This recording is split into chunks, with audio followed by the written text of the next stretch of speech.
you can't ignore the main story that the papers are focusing on today, and that is the decision by the Princess of Wales to be very open about her cancer diagnosis in a statement last night. Let's take a look at the front page of the Telegraph to kick us off here, and inevitably acres of coverage about a story where there's been a bit of a vacuum.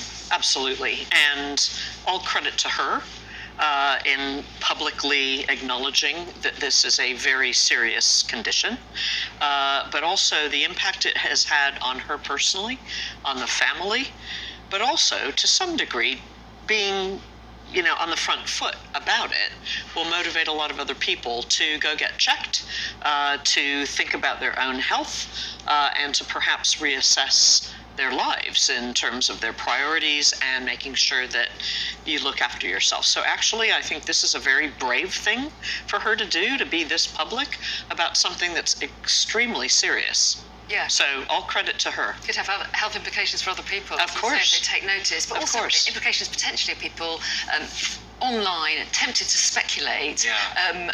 There's a message from the Archbishop of Canterbury, isn't there? There is, and it's a rather bold message that I suspect in the Express, I should say. Yeah, in the Daily Express today, where he says that people have been obsessed by conspiracy and have lost their humanity in the extent of gossip which they have engaged in. And the truth is, it's not just sort of unpleasant trolls on the internet. A lot of, millions of people around the world were asking these questions, and I think many of them feel a bit guilty about it now. And I think what's interesting is that although social media has had this grip for some years, I think this is the most acute example of the traditional royal family and its obsession with controlling the narrative coming into contact with the full throttle of the internet. And I think what you're going to see is that they're going to have to reassess how they go about matters should things like this come up in the future, because you can't just leave someone without making any public comment for months and not think that that vacuum is going to be filled by people speculating online. It wouldn't have happened with the newspapers, but the internet is able to do that. Yeah, that's so true. Very much an ordinary family, as we saw, and yet dealing with their very public roles, which is a real challenge, especially in this age. Yep. Take us on to some of the other stories around in the papers, Willie, Alison. There's a story about the Olympics, which is in Paris on our doorstep. Absolutely, not long now, a few months from now. So what's the FT? Yeah, so the FT's take on this is that this Olympic Games wants to cut its carbon footprint by 50%. So what are they doing? Firstly, they've hired a 3 Michelin star chef who has a very renowned restaurant in Marseille, who has put together meal options. He is responsible for feeding 15,000 athletes, which is quite a lot of people, quite a lot of meals too, if you think about it. Absolutely. And he's thinking through, what can I offer? What can we do differently that's also more vegetarian? Less carbon emitting, less red meat, but also the games as a whole are moving away from single-use plastics and the water bottles that are freely distributed historically to no more single-use plastics. Water fountains, so you can refill your water bottle.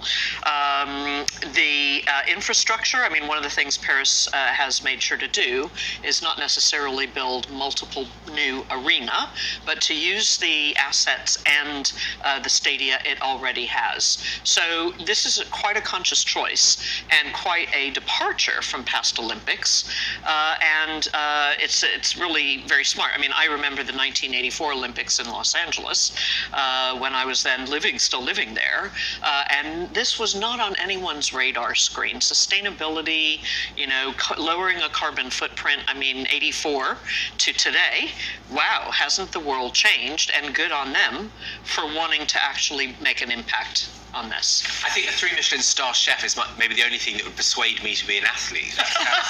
It sounds fantastic. But also, Olympic Games and World Cups, for that matter, are incredibly wasteful. I think that London 2012 is the only modern Olympics where it's thought the country returned the amount of investment that it put into the cost of the Olympics, because so much of East London was regenerated in a sustainable way.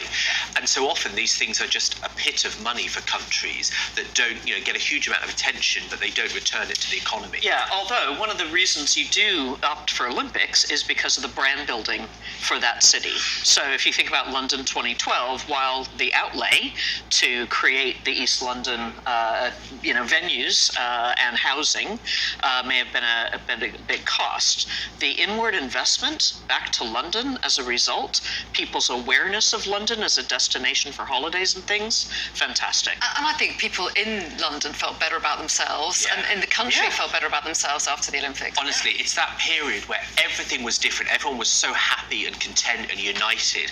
And I think, for as long as I'm around, it'll be that thing when people talk about, when they get older, they talk about a period when they're young. For me, I'm already so aware that it was London 2012.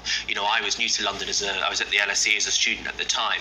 And I think I'll reflect on that as being one of the happiest times. Yeah. It was just a different city. It did change people's views living here, and the people that came to London it's very positive now know what a great place it is. Yeah. We went back to being miserable. Yeah, exactly. Oh, phew. Let's move on to talking of being miserable. Benjamin, a story about divorce rates. Yes.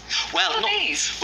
maybe not necessarily divorce rates, but what people are doing to engage with their divorces. So they're calling these disengagement rings. So people that they have their wedding ring. Often, Any excuse to buy jewellery. Well, this is to reuse the jewellery. So maybe it's a smooth moving on. So basically, they're getting their diamonds, their rings reset and calling them divorce rings. So that there's a woman who set up a business that's apparently doing quite well in the UK and the US, and it's about reclaiming the narrative of what that's meant, of making the most of that ring of being a newly single person. I was going to say, is it reclaiming the narrative? Is it really like, I really like that ring, I want to be able to wear it. I don't want, just because I don't like the man anymore, I still like the ring. That's really what it's about, isn't it? I mean, I've not found anyone to marry, let alone divorce yet, but I do think you'd want to sell the ring, wouldn't you? They must be, Well, although if the stone is a nice stone, you may want to keep that, because that's got intrinsic value. Yeah. We've only got about 20 seconds to talk about Gucci. Can you do that in that time? Absolutely. It's a challenge. Okay, no, I can do it. Luxury brand Kering, luxury company Kering, which owns Gucci and many others. Gucci has hit a few roadblocks. They have a new designer. They're hoping he's going to turn the brand round. Okay. Accessories is the future for them, Burberry and many others. Maybe they'll and do he's their working divorce on rings. that. And maybe they'll do divorce rings. Lovely to see you. Thanks so much.